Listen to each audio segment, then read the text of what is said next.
Hey guys, welcome back to the WODdoc Project365, episode 116. You know, we spend so much time tackling very specific problems. We always talk about mashing the gremlins that tie the knots and whatnot.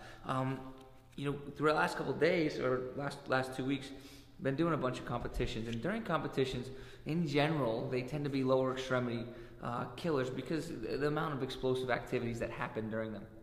Okay, and the best way to kind of reduce the DOMS, or the delayed onset muscle soreness, with that is some generalized rolling.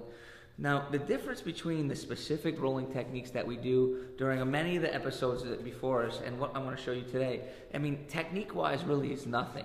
But what we're not doing is we're not focusing on specific areas. We're doing several passes gently. We're starting distally and we're going proximally.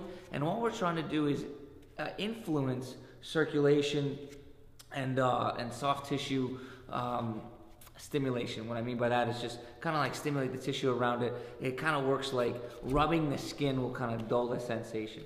A lot of times the reason why we don't like to go super deep when we're doing rolling the day after a heavy competition or anything like that is because everything is so sore.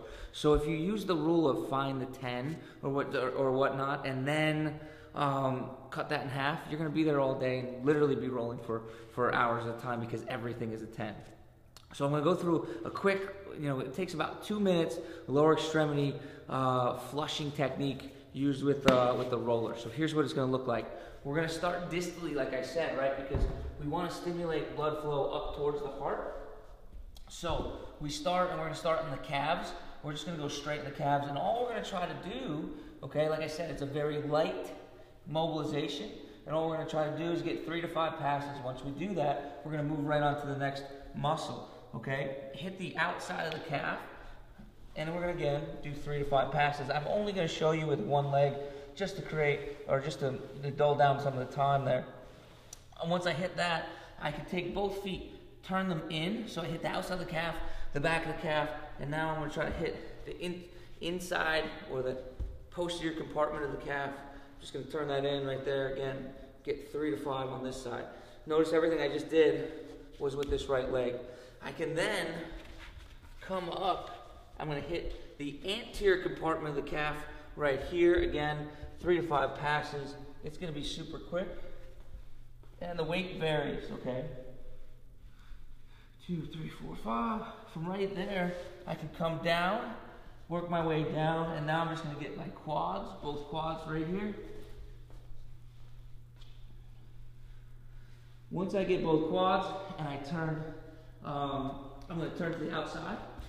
I'm going to hit a little bit of that iliotibial band, vastus lateralis, outside of the quad. Turn inside.